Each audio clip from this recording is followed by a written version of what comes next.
Hello, teacher Arena. My name is Victor. What I'm going to speak about in this video is about the different topics we learned or we covered in this unit. One of the topics that we talked about was the first humans, the origin of language, and the human or cultural diversity. I'm going to focus on the origin or the first humans. My personal belief, since I am a religious person, is that we come from creation and not from evolution. I do believe the Bible account of creation found in the book of Genesis. On the book of Genesis, it is mentioned that God created the first man and the first woman. The first man was named Adam, and then Eve, his wife, was created from him. So the first couple, Adam and Eve, were our first parents. That's what I do believe. In this case, why do I not believe in evolution? Well, many scientists around the world have been studying evolution for many years, but they can't come up with a specific idea of evolution. They have different opinions about evolution. So if they, who are the experts, don't have a specific opinion about evolution, who am I to believe what they believe? I believe that everyone is free to think whatever they want. But in this case, for me, it is more logical to believe that we come from an intelligent person rather than from nothing. Some of the claims that evolution makes, or people who believe in evolution, is that we come from apes, like we saw in one of the videos that you share in the resources. But why is it that if we do come from apes, why is it our intelligence bigger or greater than apes today? So that's one of the questions that I have. Now, other reasons that evolution gives as a explanation of why we come into existence is the Big Bang theory.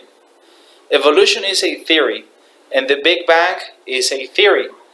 The Big Bang explains that we all come from a big explosion and that everything comes from that.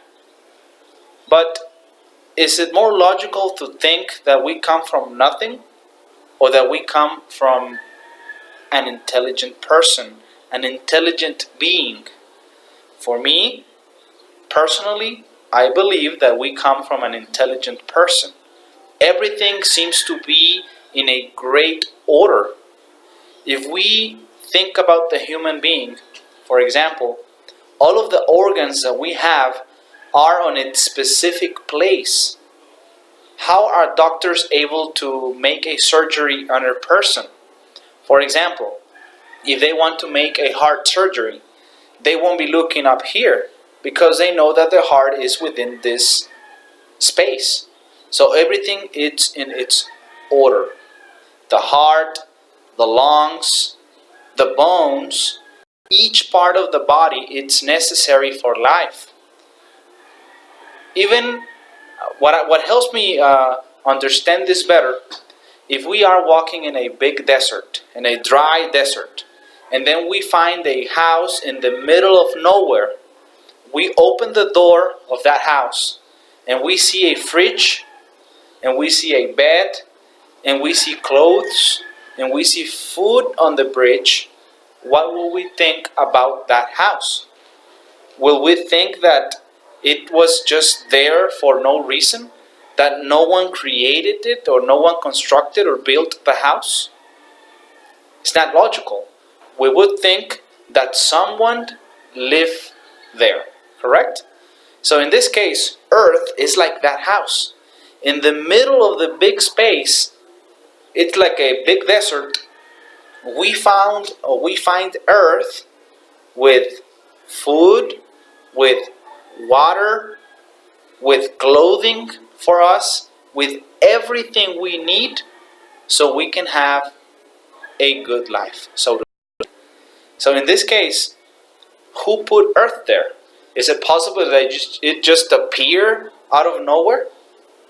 Well, that's something that many people can argue, and I'm not here to argue about that. I'm just telling you my personal opinion.